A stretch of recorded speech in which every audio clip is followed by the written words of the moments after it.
उद्या होणाऱ्या विधान परिषदेच्या 11 जागांसाठी महायुतीतर्फे 9 उमेदवारी अर्ज दाखल करण्यात आलेले आहेत आणि राज्याचे लाडके मुख्यमंत्री माननीय एकनाथरावजी शिंदेसाहेब यांच्या नेतृत्वाखाली राज्याचे उपमुख्यमंत्री माननीय अजितदादा पवार साहेब, उपमुख्यमंत्री माननीय देवेंद्रजी फडणवीस साहेब या तिन्हांच्याही नेतृत्वाखाली उद्या होणाऱ्या विधान परिषदेच्या निवडणुकीमध्ये महायुतीचे सर्व म्हणजे भारतीय जनता पार्टीचे 5, शिवसेनेचे 2, राष्ट्रवादी काँग्रेस पार्टीचे 2 हे 9ही उमेदवार विजयी होतील हा विश्वास आम्हाला आहे।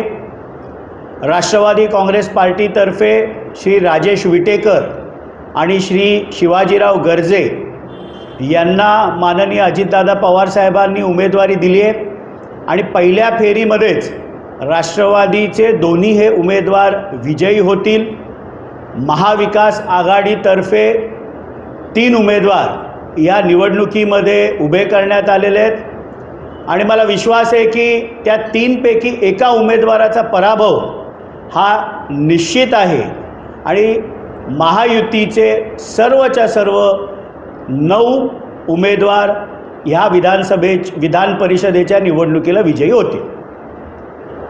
मात्र यामध्ये आणि जयंत पाटील हे पराभव होतील असं शिंदे गटाकडून झालं की तुमचं मत कोणाला?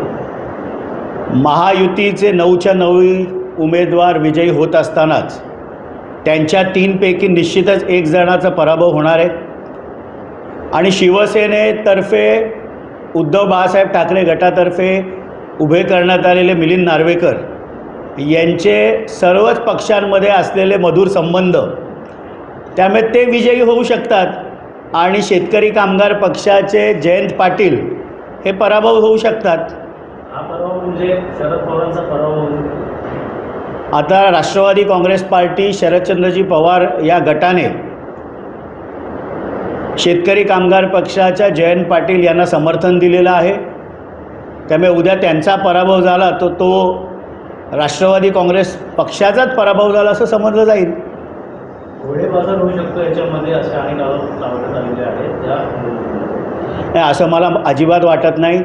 महायुतीचे सर्वच पक्षाचे मग भारतीय जनता पार्टी असेल, शिवसेना असेल, राष्ट्रवादी काँग्रेस पार्टी असेल, ह्या सर्व आमदारांची एकजूट पक्की आहे आणि 9च्या 9 उमेदवार महायुतीचे हे निवडून येतील। महायुतीला कुठेतरी भीती आहे, त्यामुळे त्यांना एकत्रितरित्या हॉटेलमध्ये ठेवण्यात आलेलं आहे, त्यांना त्यांच्या आमदारांवरती विश्वास नाही असं विरोधकांकडून टीका केली। राष्ट्रवादी काँग्रेस पक्षाचे राष्ट्रीय अध्यक्ष राज्याचे उपमुख्यमंत्री माननीय अजितदादा पवार साहेबांनी ज्यावेळेला राष्ट्रवादीच्या आमदारांची बैठक घेतली त्यावेळेला त्यांचं पहिलं वाक्य होतं की माझा पूर्ण विश्वास राष्ट्रवादी काँग्रेस पक्षाच्या आमदारांवर आहे। माननीय मुख्यमंत्री एकनाथरावजी शिंदे साहेबांचे आमदार देखील पूर्णपणे त्यांच्या नेतृत्वावर विश्वास ठेवतात आणि भारतीय जनता पार्टीचे सर्व आमदार हे राज्यातील त्यांचं शीर्ष नेतृत्व उपमुख्यमंत्री माननीय देवेंद्रजी फडणवीस साहेब यांच्या नेतृत्वावर विश्वास ठेवणार आहे, त्यामुळे कुठेही महायुतीचं एक मत देखील कमी होणार नाही, किंबहुना उद्याच्या निवडणुकीमध्ये ती मतं वाढलेलीच आपल्याला दिसतील। हॉटेल पॉलिटिक्स सोडा, मात्र हॉटेल विकत घेण्याची ताकद खासदाराकडे असं जगेराव म्हणतात। स्वतःची इमेज वाढवण्यासाठी यांच्याकडे 200 कोटी ते एवढा पैसा आहे। जितेंद्र आव्हाड सध्या वैफल्यग्रस्त आहे, त्यामुळे फार त्यांच्या आरोपांना महत्त्व मीडियाने देखील देऊ नये। 200 कोटी हा कथाकल्पित कुठनं आकडा आला मला माहीत नाही। रोहित पवार असतील, डॉक्टर जितेंद्र आव्हाड असतील, हे सातत्याने अशा प्रकारचे खोटे आरोप हे राष्ट्रवादी काँग्रेस पक्षावर करत असतात आणि उद्या मग 2019 साली ज्यावेळेला रेनायसन्स हॉटेलमध्ये किंवा सोफिटेल हॉटेलमध्ये राष्ट्रवादीचे आमदार ठेवण्यात आले होते, मग ते हॉटेल राष्ट्रवादी काँग्रेस पार्टी शरदचंद्रजी पवार गटाने विकत घेतले असं म्हणायचं का? त्यामुळे या बेसलेस ॲलिगेशन्सला फारसं काही महत्त्व देऊ नये। माझा त्यांना नक्कीच एक सल्ला आहे की लोकसभेच्या यशानंतर काँग्रेस पार्टी ही स्वतःला मोठा भाऊ महाविकास आघाडीमध्ये समजायला लागले आणि नुकतेच त्यांचे प्रदेशाध्यक्ष नाना पटोळे यांनी 288 विधानसभांमधनं इच्छुकांचे उमेदवारी अर्ज मागवले. तर डॉक्टर जितेंद्र आव्हाड यांनी ही काळजी करावी की त्यांच्या मुंबऱ्या कळव्या विधानसभेतनं काँग्रेसचा एखादा कार्यकर्ता इच्छुक म्हणून पक्षाकडे तिकीट मागत नाही ना, कारण ठाण्यातील सर्व काँग्रेस कार्यकर्त्यांना हे माहिती आहे की ठाण्यामधील काँग्रेस संपवण्याचं काम जर कोणी केलं असेल तर ते डॉक्टर जितेंद्र आव्हाड आहेत. अशा प्रकारचे अनेक आरोप जिल्ह्यातील काँग्रेसच्या नेत्यांनी अनेक वेळा त्यांच्यावर केलेले आहेत. 100 वेळा फोन केले मात्र एके वेळेत माझं आपल्या प्रसारमाध्यमांच्या तर्फे त्यांना निवेदन आहे की त्यांना कधी भेटायचं आहे माननीय अजितदादा पवारसाहेबांना त्यांनी सांगावं. मी स्वतः पुढाकार घेऊन त्यांना माननीय अजितदादा पवारसाहेबांकडे घेऊन जाईल. पण मुंब्रा कळव्यात ह्या विधानसभेमध्ये निधी मिळाला नाही हे धादांत खोटं ते बोलत आहेत. डॉक्टर श्रीकांत शिंदे निवडून आलेले लोकप्रतिनिधी आहेत. तिसऱ्यांदा कल्याणचे खासदार म्हणून ते निवडून आले. मुंब्रा कळव्यामध्ये 2023 एप्रिल महिन्यामध्ये जवळजवळ 55 कोटी रुपयाचा निधी हा डॉक्टर श्रीकांत शिंदे यांच्या माध्यमातून आला. राष्ट्रवादीचे अनेक नगरसेवक जे आत्ता डॉक्टर जितेंद्र आव्हाडांबरोबर आहेत यांनी आपल्या प्रभागामध्ये तो निधी घेतला. त्या नगरसेवकांची नावं सांगून त्या नगरसेवकांना मी अडचणीत आणू इच्छित नाही, पण लोकप्रतिनिधी म्हणून डॉक्टर श्रीकांत शिंदे यांच्या माध्यमातून 55 कोटीचा निधी हा ह्यापूर्वी देखील मुंब्रा कळव्यामध्ये आलेला आहे. नुकताच तिथल्या माजी नगरसेवकांनी जी निधीची मागणी केली होती, राज्याचे उपमुख्यमंत्री अर्थ व वित्तमंत्री माननीय अजितदादा पवार साहेब यांच्याकडे जवळजवळ 50 कोटीचा निधी हा आत्ताच जून महिन्यामध्ये मुंब्रा कळव्याला आलेला आहे. आणि मी असेल, माझे सहकारी नजीब मुल्ला असतील, तिथले स्थानिक माजी नगरसेवक असतील, आमची मागणी आहे की अजून 50 कोटीचा निधी अजितदादा पवारसाहेब आणि माननीय मुख्यमंत्री साहेब आणि खासदार डॉक्टर श्रीकांत शिंदे यांच्या पुढाकाराने तो निधी मुंब्रा कळव्याच्या खऱ्या विकासासाठी आम्ही आणू. यांचं पोटशूळ एवढंच आहे की यांच्यामार्फत निधी आला तर यांच्याच मर्जीतले ठेकेदार त्यांना देता येतात, त्यातलं अर्थकारण करता येतं. मागच्या 10 वर्षातला आपण जर त्यांनी आणलेल्या निधीचा विनियोग कसा झाला ह्याचा व्हाईट पेपर काढलात तर एका ठराविक ठेकेदारालाच सर्व कामं दिली जातात. हे खरं त्यांचं दुखणं आहे. निधीच्या बाबतीमध्ये महायुतीचं सरकार कुठल्याही परिस्थितीमध्ये मुंब्रा कळव्याकडे दुर्लक्ष करणार नाही. किंबहुना भरघोस निधी महायुतीतर्फे मुंब्रा कळव्याला दिला जात आहे. मात्र त्यांचं म्हणणं आहे की हा निधी का माझ्या खिशात जात नाही आहे, हा निधी जो विकास कामासाठी लोकांच्यासाठी जाणार आहे, त्यामुळे नक्कीच हा निधी कुठेतरी मिळत नसेल हे खंत व्यक्त केली. हा निधी महायुतीचं सरकार मुंब्रा कळव्याच्या विकासासाठी देत आहे. त्यांच्या माध्यमातून येत नाही याची खरी पोटदुखी, आपल्या मर्जीतले ठेकेदार त्यांना ठेवता येत नाहीत ही खरी पोटदुखी आहे. निधी मी जसं सांगितलं ना की राष्ट्रवादीचा हा माझ्याकडे GR आहे 24 एप्रिल 2023चा. खासदार डॉक्टर श्रीकांत शिंदे लोकप्रतिनिधी आहेत, कल्याण लोकसभेचे खासदार आहेत. या लिस्टमध्ये अनेक राष्ट्रवादीचे नगरसेवक जे त्यांच्याबरोबर आहेत डॉक्टर जितेंद्र आव्हाडांबरोबर यांनी देखील निधी घेतलेला आहे. त्या नगरसेवकांची नावं सांगून मी त्यांना अडचणीत आणू इच्छित नाही, पण 55 कोटीचा निधी हा 2023 म्हणजे ते 3 वर्ष सांगतात. त्यांचं कॅल्क्युलेशन काय मला माहीत नाही, कारण 22 जूनपर्यंत तर ते स्वतः मंत्री होते. त्याच्यानंतर 2च वर्ष झालेत. त्या 2 वर्षामध्ये 55 कोटी हा निधी आलेला आहे, 50 कोटी आत्ता निधी आलेला आहे. म्हणजे 105 कोटी रुपये निधी हा मुंब्रा कळवा विधानसभेमध्ये आलेला आहे. नक्की नगरसेवक कोणाच्या बाजूने आहेत, नक्की त्यांनी पाठशादारांना हा निधी ते घेत आहेत. मी कोणाचंही नाव सांगून त्यांना अडचणीत आणू इच्छित नाही.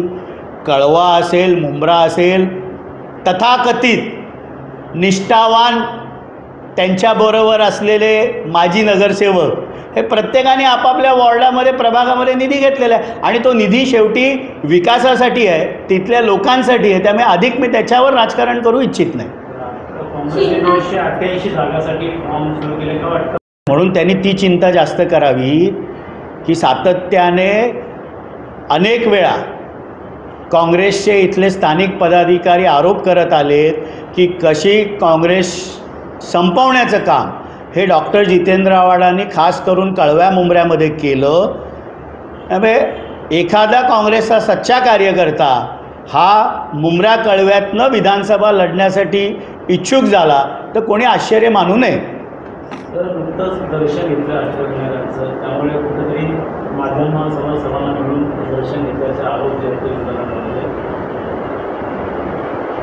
2024-25 महाराष्ट्र राज्याचा अतिरिक्त अर्थसंकल्प आमचे नेते व राज्याचे उपमुख्यमंत्री अर्थ व वित्तमंत्री माननीय अजितदादा पवार साहेबांनी सादर केल्यानंतर महाराष्ट्रातील तमाम माझ्या माता भगिनी असेल, माझे तरुण युवक असतील, बळीराजा असेल, ह्याच्यासाठी प्रार्थना करण्यासाठी माननीय अजितदादा पवार साहेब हे सिद्धिविनायकाला गेले होते.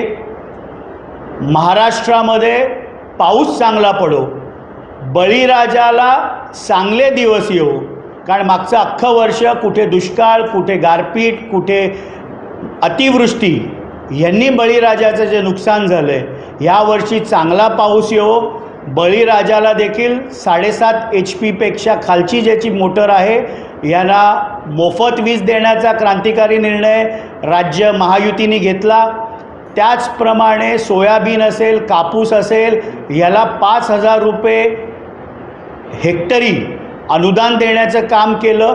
त्यामुळे महाराष्ट्रातील सर्व माझ्या मातभगिनी, बळीराजा, सर्वच घटकांना चांगलं वर्ष यावं ही देखील प्रार्थना माननीय अजितदादा पवार साहेबांनी केली. आणि माननीय अजितदादा पवार साहेब हे लपून छपून नाही तर मीडियाला सांगून सर्व आमदारांना बरोबर घेऊन, कारण 14 जुलैला बारामतीमध्ये भव्य अशी सभा ही राष्ट्रवादी काँग्रेस पक्षाची होत आहे.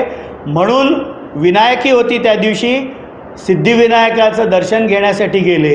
लपून छपून शनी अमावस्येला शनी शिंगणापूरचे काळे कपडे घालून दर्शन करायला कोणासारखे गेले नव्हते. आम्हाला न्यायव्यवस्थेवर पूर्ण विश्वास आहे. राष्ट्रवादी काँग्रेस पक्षालाच घड्याळ चिन्ह आम्हाला मिळेल हा आम्हाला विश्वास आहे. पवार साहेब परिषदच्या सभापतीसाठी आता अजितदादा गट देखील अजित पवार स्वतः देखील इच्छुक आहेत. मात्र शिवसेना आणि फडणवीस भाजपमध्ये मतभेद पाहायला मिळतात. महायुतीमध्ये कुठलेही मतभेद नाही. महायुतीचे या राज्याचे मुख्यमंत्री माननीय एकनाथरावजी शिंदेसाहेब, उपमुख्यमंत्री माननीय अजितदादा पवार साहेब आणि उपमुख्यमंत्री देवेंद्रजी फडणवीस साहेब हे तिन्ही नेते बसतील आणि समन्वयाने कुठलाही महायुतीमध्ये मतभेद, विसंगता अजिबात नाही. नुकतंच षण्मुखानंद इथे महायुतीचा प्रमुख पदाधिकाऱ्यांचा, महाराष्ट्रातील प्रमुख पदाधिकाऱ्यांचा मेळावा झाला आणि तिथे महायुती एकत्रितपणे येणाऱ्या विधानसभेच्या निवडणुका लढेल अशा प्रकारचा आदेश तिन्ही पक्षांकडनं, तिन्ही नेत्यांकडनं देण्यात आला. त्यामुळे महायुतीमध्ये कुठल्याही प्रकारचा विसंवाद नाही. तर लाडकी बहीण योजनेसंदर्भात आता विरोधक असतील, आवड असतील, दिवसण्याचा प्रयत्न करतात. अजितदादा असतील, सुप्रिया सुळे यांचं नातं लाडका बहीण लाडकी बहीण, ह्या योजनेमुळे कुठेतरी दिवसण्याचा प्रयत्न अजितदादा नव्हता. हे माझ्या मते तेवढी राजकीय प्रगल्भता असली पाहिजे की कौटुंबिक संबंध आणि महाराष्ट्रातील 2.25 कोटी माझ्या माता भगिनींना ज्यांना हा मदतीचा हात मुख्यमंत्री माझी लाडकी बहीण योजनेच्या माध्यमातून मिळणार आहे, त्या माता भगिनींचा अपमान करून कुठल्या तरी म्हणजे ज्याला आपण पॉलिटिकल मॅच्युरिटी म्हणत नाही, वैयक्तिक भाऊ बहिणीच्या नात्यासंबंधांवर बोलणं टाळलं पाहिजे. कारण मुख्यमंत्री माझी लाडकी बहीण योजना महाराष्ट्रातल्या तमाम माझ्या माता भगिनींना मदतीचा हात देणारी तिन्ही, म्हणजे माननीय मुख्यमंत्री एकनाथरावजी शिंदेसाहेब असतील, उपमुख्यमंत्री माननीय अजितदादा पवार साहेब असतील, उपमुख्यमंत्री माननीय देवेंद्र फडणवीस असतील, या तिन्ही भावांनी महाराष्ट्रातल्या तमाम माझ्या माता भगिनींना एक भाऊ असल्याचं कर्तव्य त्यांनी केलेलं आहे. तर शेवटी इलेक्शन कमिशनसमोर त्यांनी त्यांचं म्हणणं मांडलं. त्याबाबतचा निर्णय हा निवडणूक आयोगाने दिलेला आहे. काही गोष्टी ज्या निवडणूक आयोगाने स्पष्ट केलेल्या आहेत ते शेवटी सगळ्याच राजकीय पक्षांना निवडणूक आयोग जो काय निकाल देतो हे पाळणं बंधनकारक असतं. राष्ट्रवादी कांग्रेस पार्टी के हमारे राष्ट्रीय अध्यक्ष उपमुख्यमंत्री माननीय अजितदादा पवार साहब ने जब विधायकों की बैठक ली, उनका पहला वाक्य ये था कि मुझे पूरा विश्वास मेरे विधायकों पे है, अविश्वास की कोई बात नहीं. कल जो विधान परिषद के 11 रिक्त पदों के लिए चुनाव होने वाला है, महायुति की ओर से 9 उम्मीदवार खड़े किए गए हैं. भारतीय जनता पार्टी की ओर से 5, शिवसेना की ओर से 2 और राष्ट्रवादी कांग्रेस पार्टी की ओर से 2. राष्ट्रवादी कांग्रेस पार्टी की तरफ से श्री राजेश विटेकर और श्री शिवाजीराव गर्जे, ये दोनों भी हमारे प्रत्याशी पहले ही फेरी में अपना कोटा पूरा करके विजयी होंगे और महायुति के 9 उम्मीदवार इस विधान परिषद के चुनाव में विजयी होंगे. क्या लगता है महाविकास आघाड़ी की तरफ से कौन सा उम्मीदवार जो दिख सकता है?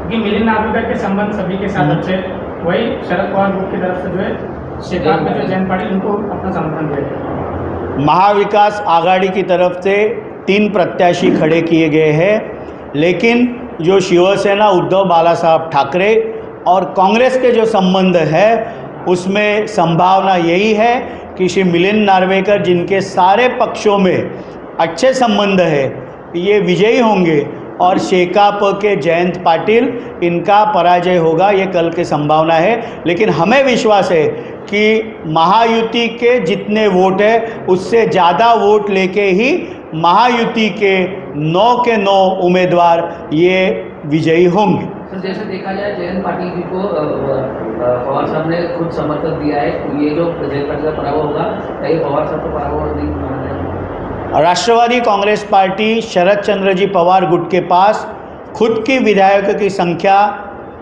न होने की वजह से शेतकरी कामगार पक्ष के जयंत पाटिल, उनको उन्होंने समर्थन दिया है. अगर वो जितने वोट चाहिए वो नहीं जुटा पाते तो वो एक तरह से राष्ट्रवादी कांग्रेस पार्टी शरद चंद्र पवार गट की ही भी हार मानी जाएगी.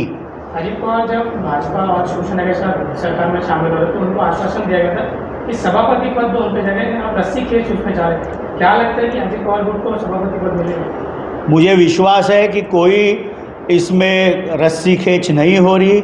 महायुति के तीनों नेता, महाराष्ट्र राज्य के मुख्यमंत्री माननीय एकनाथराव जी शिंदे साहब, उपमुख्यमंत्री माननीय अजितदादा पवार साहब, उपमुख्यमंत्री माननीय देवेंद्र जी फडणवीस, ये तीनों नेतागण बैठ के ये सब सुलझा लेंगे. महायुति का महाराष्ट्र के प्रमुख पदाधिकारी का एक सम्मेलन षणमुखानंद हॉल में पिछले शनिवार को ही हुआ था.